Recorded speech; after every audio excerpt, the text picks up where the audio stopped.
kind of go into a different, okay, coming to this cat briefly, this cat shows a better lingual. Remember, we're coming up the left common carotid. It does show a fairly decent little superior thyroid, but the main thing here is the lingual. There's the external carotid, the curve, and the external maxillary comes up this way, and you can see the forking, which it was not very good on that other cat.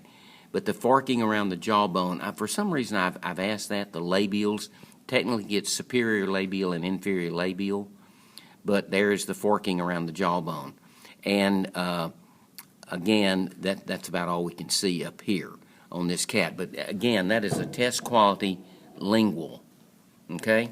And you, on your cat, again, your left subclavian is broken, but you do have a good internal mammary on the right side. There's internal mammary. Your vertebral, costocervical, and thyrocervical on this cat would be down in there. I can see one of them. If we could pick up three little branches down in there, we would have a vertebral, costocervical.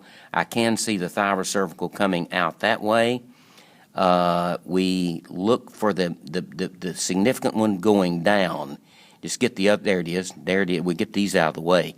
The significant one going down, that's what I typically ask, is the subscapular.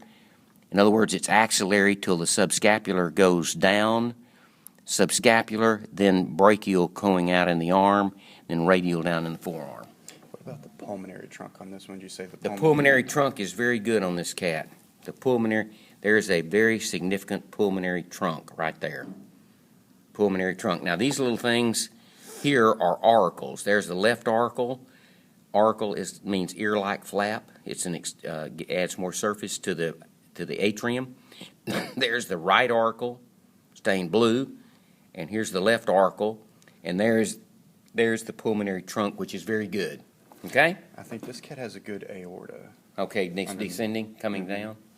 Okay, let's see. Let's check it out. All right, let's look right here. Yeah, you do. Now, this looks good. This looks very good. There would be the descending aorta.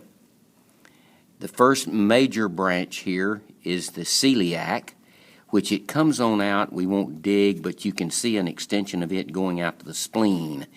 And sometimes I have it where you can see the spleen and you just put splenic. But the trunk is celiac. Superior mesenteric, it comes on out and has branches going around the intestine. That is a renal artery, of course, to the kidney. This would be what we look for. Right in here is what we look for on the adrenolumbar. That is not the best on the adrenolumbar, but we look for a vessel that kind of comes in like a T. That would be the phrenic. It supplies the diaphragm. But we move on down. If we move on down this guy, move on down, we see the inferior mesenteric. And the inferior mesenteric now comes out, and it is the one that we need. It needs to be traced a little more. But what I typically try to ask out here is it divides into a superior hemorrhoidal, going toward the rear end, and a colic. Typically it's a left colic.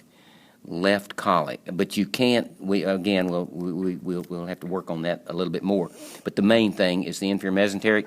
Now these two little things right here, are iliolumbars. They're always easy to ask. These two little, sometimes they come off side by side, sometimes they're staggering.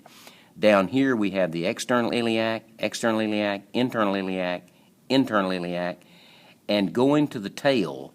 Way down in there, you can kind of see a little red one going down in. That is the caudal. Now, the external iliac, again, it comes out, and we look for, and you can see somewhat. You can somewhat see a branching here.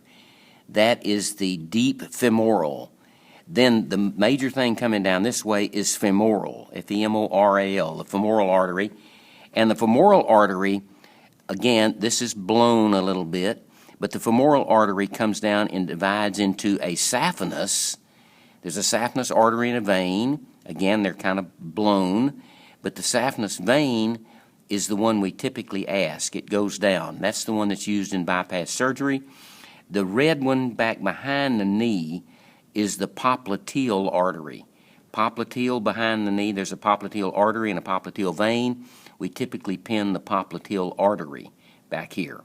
And then we typically pin the little vein coming down this way is the saphenous vein. And that pretty well does your leg.